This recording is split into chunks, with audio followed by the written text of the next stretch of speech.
Now you get to decide, do you need to put any more shims in? I've got a shim over here. Do I really need to put one here? This is a high point there, and then it tapers. There's one here. It almost seems like I need to put one right in there, doesn't it?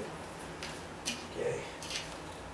So I have my remnants, and I can kind of check that out. It looks like that one right there is going to work.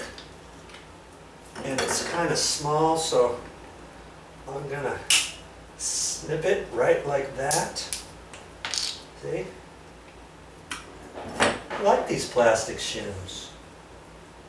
Now, look at that.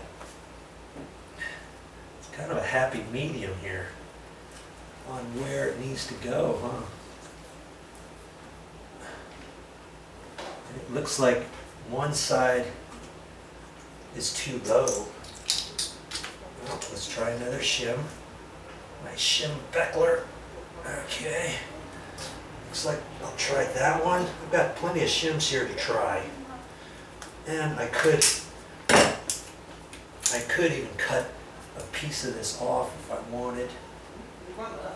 Because see, it looks like only half of this is hidden. And it's like it's right on that edge. Okay. And I can tap it in a little bit.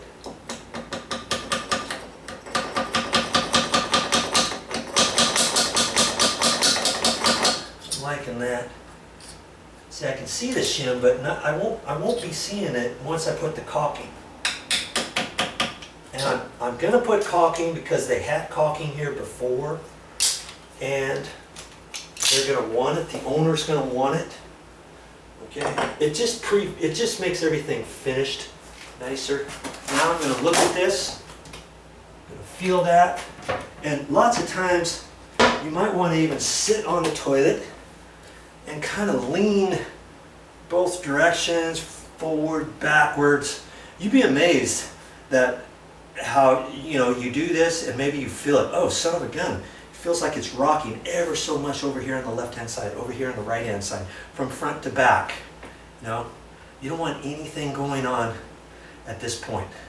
I mean, if it barely rocked, you'd probably fix that if you caulk it in and let it set for 2 days anyways, or a day and a half. Okay, I'm liking that a lot. Okay, let's go on to the next step, Joe. Well, that's all I got for this time, but I'll be back with more videos.